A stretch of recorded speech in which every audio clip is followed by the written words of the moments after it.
Feel like, I mean, and maybe every film is, maybe I've said this before, I don't know, but it just did feel like a mountain to climb, and just yeah, it was a structure, and it was a character, and it was certainly an environment that I'd never been privy to before. So yeah, I think you just, or I find myself reading something and either leaning into it or leaning away from it. And it's not a conscious thing, you know. You're moving before you know it. You're either leaning in and curious, and there's something about it. I don't exactly know what that thing is, but something about it that piques your interest. And the idea of going to Macau was pretty exciting from the start. I'm not sure it's somewhere I would have ever found myself if it wasn't for this film.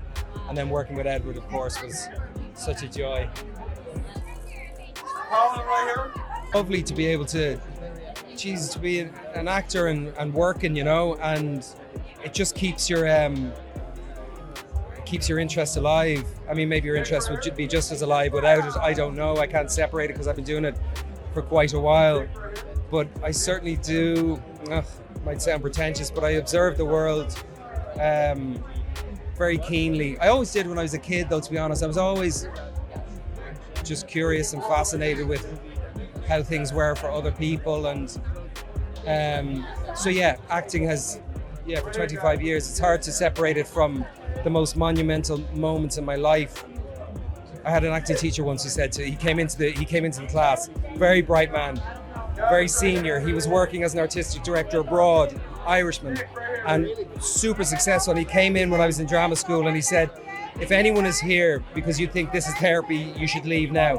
And I got what he was saying, but afterwards, a few years later, I remember thinking he was right, but it's not therapy. But if you don't think that performance is going to bring up a lot of shit, a lot of your own stuff, just like anything important to you in life does, like a relationship or being a parent, or you know what I mean? So yeah, acting's been good to me.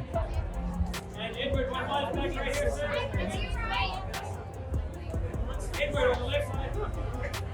I felt there's a scene in the movie where Colin eats steak and lobster and gateau and bread and champagne, and he stuffs everything inside, and he feels nothing can fill him. He's still empty.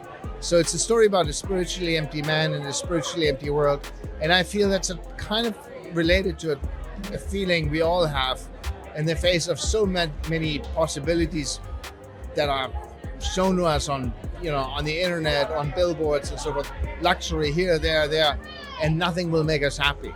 So, and we've kind of lost, a center in that world, just like Colin has lost his center. So it felt like it's a good story for a time. Smile, please. Hello, beautiful. How about a few right here? Follow, looking good. And follow at the end. Right here, follow it before you go past that. I really love this question because it was really important to me to portray a character that, especially when you first meet her, you're not identifying her because of what she does, but who she is.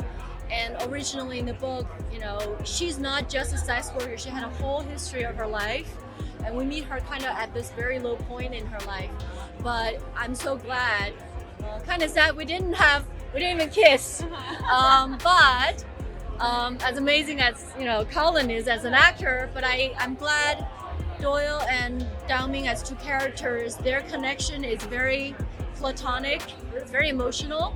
It's beyond physical attraction, and I really love that, and it gave us a lot of more room to explore the depth of their connection and the mysterious reason why they want to help and be with each other. And just with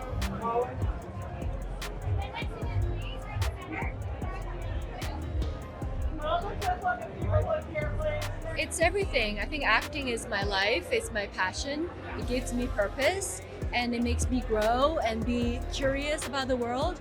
So yeah, I hope this is a lifelong passion. I hope I have a longer career all the way till, I have my last breath. But thank God I found this. I'm very lucky to have this profession. Thank you.